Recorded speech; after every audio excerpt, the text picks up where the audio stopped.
Ça s'est arrêté.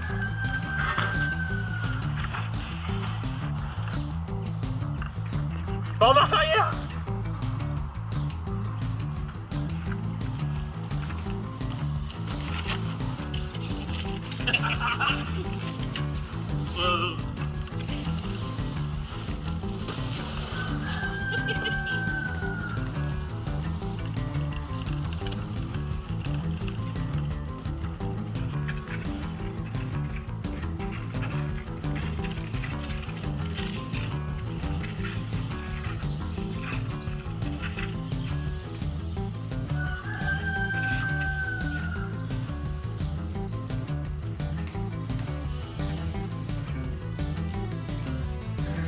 Overtrack, montage de test numéro 2.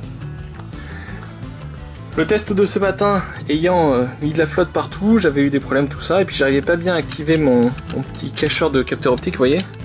Donc là ce que je vais faire, c'est que cette fois-ci, voilà, je le bloquerai comme ça, et je peux régler l'inclinaison en jouant sur une patte en fer là qui se tord. Donc je pourrais incliner les capteurs comme ça afin de rouler, et je pourrais m'arrêter comme ça, voilà, en réouvrant les capteurs. Comme le guidon peut être tenu avec les pieds, je peux me servir de mes deux mains même pour faire ça. Ce que j'ai fait, c'est que j'ai fait un ensemble complet, donc avec les deux batteries, des rallonges de câbles de partout, et donc ça va au roux. Je sais pas encore si ça tourne dans le bon sens ou pas. Bon, après il suffit d'incliner dans l'autre sens ou d'inverser les moteurs, hein. Mais voilà le truc. J'espère que ça va marcher. Test numéro 2.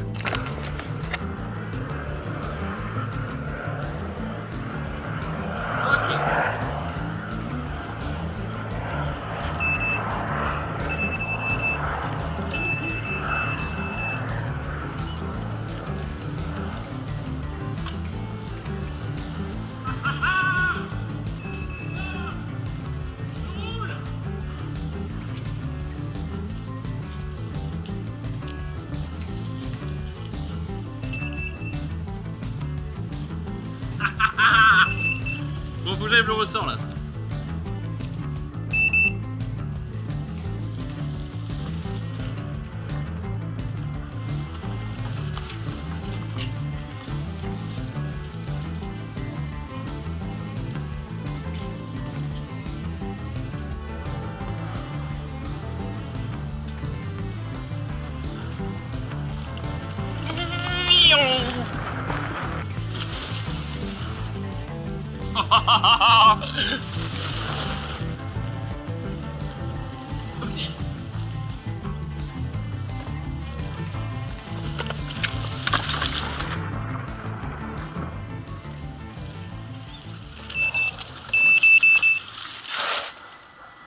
Oh là, c'est trop bien.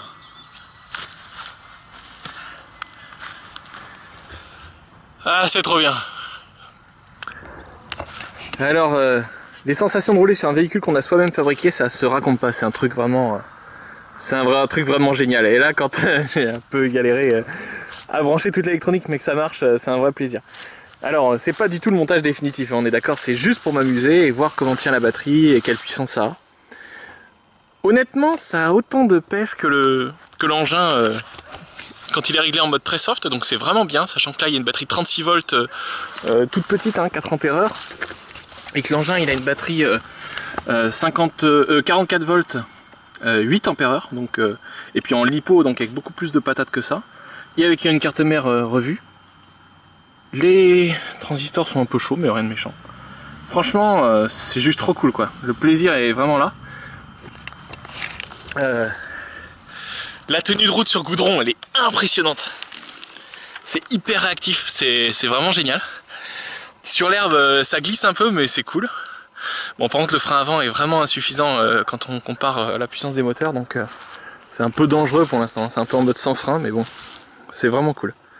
Je vais gonfler un peu les roues arrière et je vais me faire un test avec le minuteur pour voir combien de temps ces batteries là durent, parce que je vais peut-être, là pour l'instant je vais utiliser ces batteries, mais à terme je voudrais me fabriquer mes propres batteries, acheter des cellules lithium et monter ma propre batterie en 13-14 cellules et 4 ou 5, enfin 3 ou 4 cellules en parallèle, donc ça va envoyer quoi.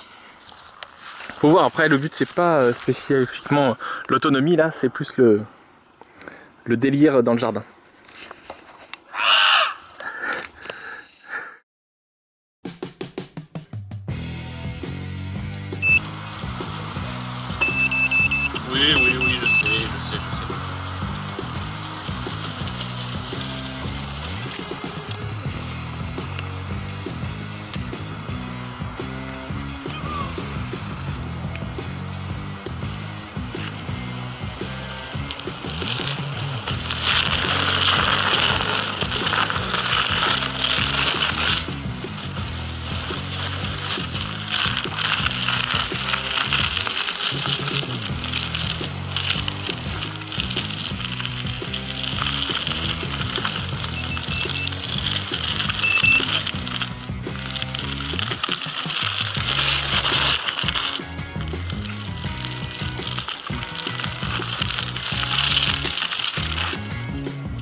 Faut appuyer doucement pour que ça parte et une fois que ça part, voilà, tu le laisses à cette inclinaison puis tu joues.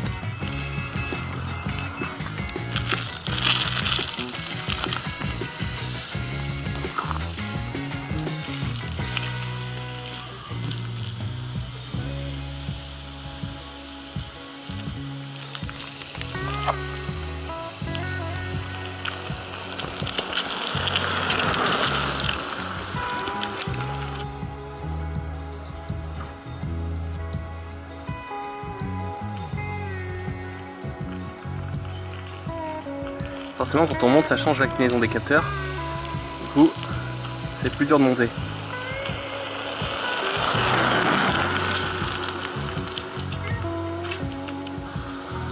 Trop prudent, t'es ralenti, les capteurs ils savent plus où ils sont. Bon donc c'est la preuve pour ceux qui veulent pas faire d'électronique compliquée. Vous pouvez le faire en mécanique. Alors il faudrait mettre des systèmes de câbles pour commander les cartes mères d'origine et avoir quand même quelque chose qui roule. Après, il faut acheter des contrôleurs aussi tout fait. Hein. Moi, je vais hacker une carte mère d'un autre format, mais... Qu'est-ce que t'en penses? Ouais, c'est sympa, c'est sympa.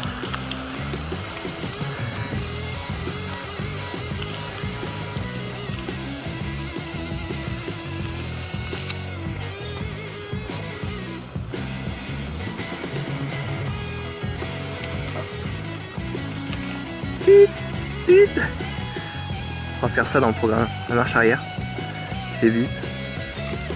Peut-être que je rajoute un... Je vais mettre une provision pour mettre un câble pour la marche arrière.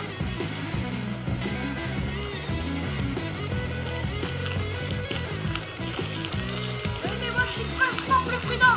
Ah oui, clairement, oui. Nettement mon pote. Déjà, t'as pas levé une seule roue, t'as pas drifté une seule fois. On se fait un peu chier, hein.